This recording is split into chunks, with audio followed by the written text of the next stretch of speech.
Hello guys, welcome back to this video. In this video I'm going to show you how you can create a board on Pinterest.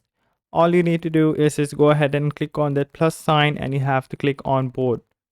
Here you have to add the board's name.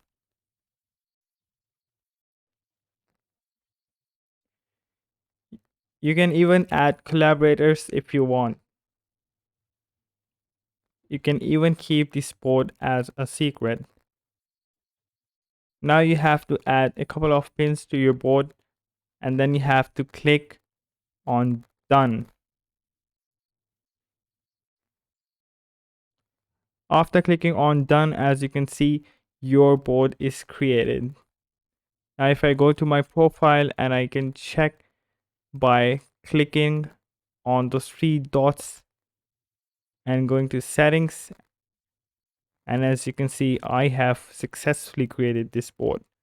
So that's it for the video guys. Make sure to like and subscribe and we'll see you in the next video.